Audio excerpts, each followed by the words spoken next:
अस्सलाम वालेकुम व्यूअर्स। 313 मुसलमानों के लिए एक लकी नंबर है, और वो लकी नंबर क्यों है? अगर वो उस पर इत्तफाक करें, और मुहावरा है कि इत्तफाक में बरकत है।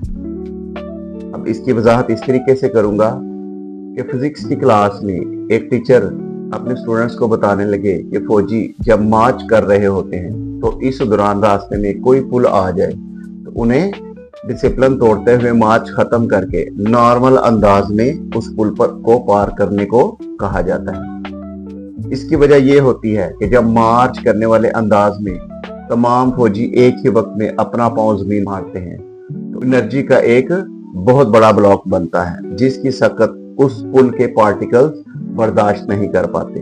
लिहाजा बहुत इम्कान होता है कि पुल टूट जाएगा।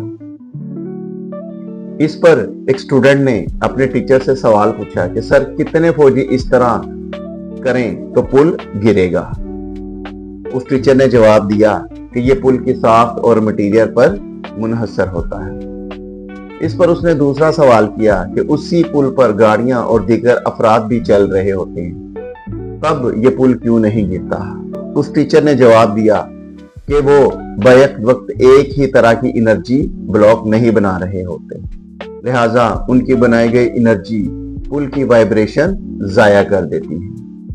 लिहाजा 1,00,000 अफराद का पुल पर चलना नुकसानदेह नहीं होता, पर 500 मार्च करके जाते हुए फौजी उस पुल के लिए ज्यादा नुकसानदेह हैं, क्योंकि उनके कदम और एनर्जी एक दूसरे से मुताबिकत रखते हैं। ये बात उस स्टूडेंट को बड़ी मुश्किल से समझ आई, लेकिन जब कुरान पाक की आयत पढ़ी तो उससे समझ आया कि उस इस्लाम हमें उख़्वत का दर्स दे रहा है कि वह तासिमु बिहब्लिल्लाहि जमीअन वला तफर्रकू, और अल्लाह की रस्सी को मजबूती से थाम लो और तफरके में ना पड़ो। व्यूअर्स, क्या आपको लगता है कि 313 की कलील तादाद 1000 के लश्कर पर कैसे भारी पड़ी?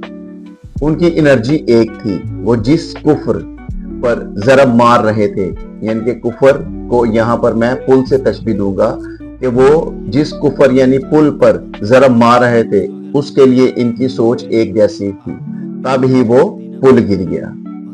हमें तो 1400 साल पहले ही कामयाबी के इतने गुर सिखा दिए गए थे कि अगर एक भी थाम लेते तो आज नैया पार हो जानी, पर अफसोस हम तकसीम दर तकसीम होते गए, और ये तकसीम ना हमें दुश्मन के खिलाफ कामयाब कर सकती है, ना ही बतौर शहरी हम अपने मुल्क के किसी काम आते हैं। फिर चाहे ये तकसीम मजहबी हो, सियासी तकसीम हो, नस्ली तकसीम हो या नजरियाती तकसीम हो।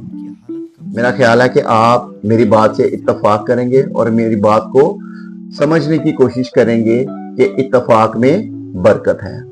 हमारी कौम को इस वक्त उस इत्तफाक की जरूरत है ताकि हम अपने दुश्मन को ज़ेर कर सकें और वो हमें किसी किस्म का नुकसान ना पहुंचाए। अगर आप मेरी इस बात से इत्तफाक करते हैं तो कमेंट्स में जरूर बताइएगा, और इस वीडियो को लाइक कीजिएगा, शेयर कीजिएगा और सब्सक्राइब कीजिएगा। इसके साथ ही इजाजत दीजिए। अल्लाह हाफिज।